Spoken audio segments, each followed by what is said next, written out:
नमस्ते।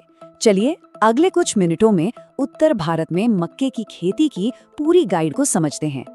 इसे एक ऐसी प्लेबुक समझिए जो बीज बोने से लेकर एक शानदार फसल काटने तक हर कदम को आसान बना देगी। तो शुरू करें। हमारा ये सफर 6 जरूरी पड़ावों से गुजरेगा। सबसे पहले हम सही मौसम चुनना सीखेंगे, फिर जमीन कैसे तैयार की जाए, बुआई का सही विज्ञान क्या है और इस फसल को पोषण कैसे दिया जाए, इस पर बात करेंगे। इसके बाद पानी और खरपतवार के मैनेजमेंट को समझेंगे और आखिर में जानेंगे कि सुनहरी फसल की सही पहचान क्या।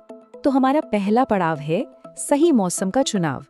कहते हैं ना कि खेती में टाइमिंग ही सब कुछ है, और मक्के के लिए तो ये बात बिल्कुल 100% सच है। देखिए, उत्तर भारत में मक्का उगाने के 3 अलग अलग मौसम हैं। पहला और सबसे आम है खरीफ यानी मॉनसून का मौसम। फिर आता है रबी यानी सर्दियों का मौसम। इसका एक बड़ा फायदा ये है कि इसमें कीटों का हमला कम होता है, जिससे अक्सर पैदावार भी ज्यादा मिलती है।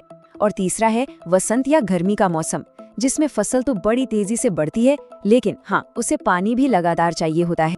अब खरीफ के मौसम से जुड़ी एक बहुत ही जरूरी बात, अगर बुवाई 15 जुलाई के बाद की जाती है तो फसल को बढ़ने का पूरा समय नहीं मिल पाता और नतीजा पैदावार में सीधी गिरावट।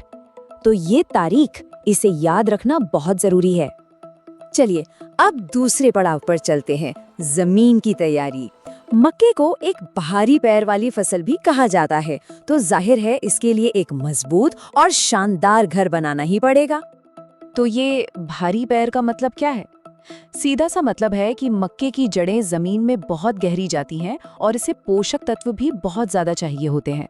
इसलिए इसे ऐसी मिट्टी की जरूरत है जो गहरी हो, उपजाऊ हो और जिसकी बनावट भी अच्छी हो। तो ऐसी जमीन कैसे तैयार करें? 3 आसान स्टेप्स हैं।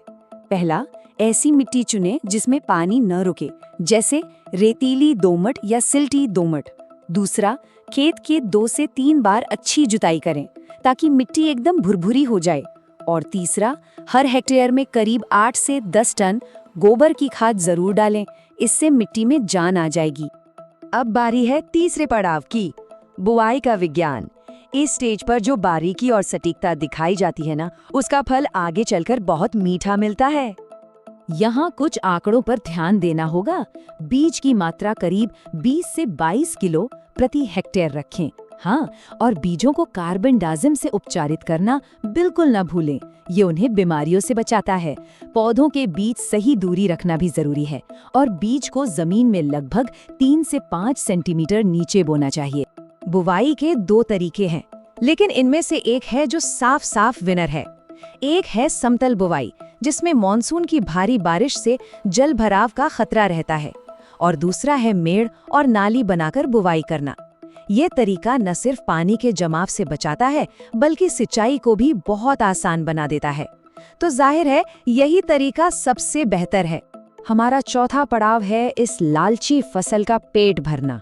जी हाँ, मक्के की पोषक तत्वों की भूख बहुत ज्यादा होती है और अच्छी पैदावार के लिए इसे पूरा करना ही पड़ता है। ये चार्ट देखिए, साफ पता चल रहा है कि मक्के की डाइट का हीरो कौन है? नाइट्रोजन। इसे लगभग 120 से 150 किलो प्रति हेक्टेयर चाहिए। इसके बाद नंबर आता है फास्फोरस और पोटाशियम का। ये सही संतुलन अच्छे ग्रोथ के लिए बहुत जरूरी है। अब सारा नाइट्रोजन एक ही बार में नहीं देना है, इसे 3 बराबर हिस्सों में बांट कर देना सबसे अच्छा रहता है। पहली खुराक बुआई के समय, दूसरी जब पौधा घुटनों तक आ जाए, और तीसरी और आखिरी खुराक जब भुट्टे में फूल आने लगे। इससे पौधे को हर स्टेज पर सही पोषण मिलता है। एक और चीज है जिसे बिल्कुल नहीं भूलना है, और वो है जिंक फैक्टर। उत्तर भारत की कई जमीनों में जिंक की कमी पाई जाती है।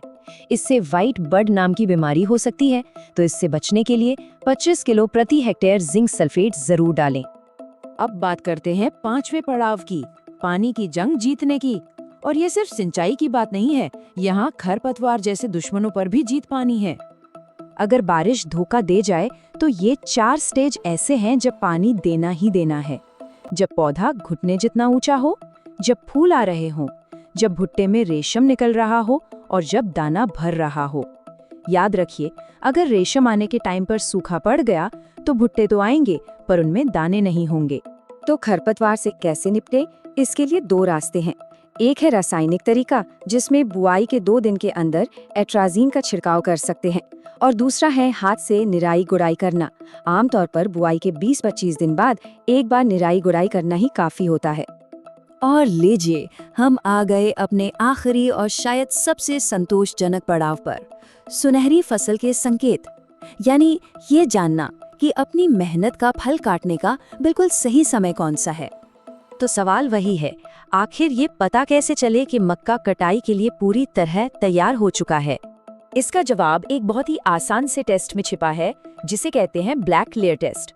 जब मक्के के दाने के आधार पर, मतलब जहाँ से वो भुट्टे से जुड़ा होता है, एक छोटा सा काला धब्बा दिखने लगे, तो समझ जाइए कि दाने ने अब पोषक तत्व लेना बंद कर दिया है, मतलब वो पूरी तरह पक चुका है। ये सबसे पक्का तरीका है। कटाई हो गई, लेकिन काम अभी खत्म नहीं हुआ है। एक आखिरी लेकिन बहुत जरूरी काम बाकी है, दानों को सुखाना। उन्हें स्टोर करने से पहले ये पक्का कर लें कि उनमें नमी सिर्फ 12 से 14% ही रह गई हो। इससे फसल फंगस लगने से बची रहेगी। तो उत्तर भारत के लिए तो ये पूरी प्लेबुक हमारे सामने है, पर यहाँ एक बड़ा सवाल उठता है, क्या खेती का भविष्य इस बात में है कि हर एक छोटे से छोटे क्षेत्र की मिट्टी और मौसम के हिसाब से अलग कस्टमाइज्ड बीज तैयार किए जाएं? इस पर जरूर सोचिएगा।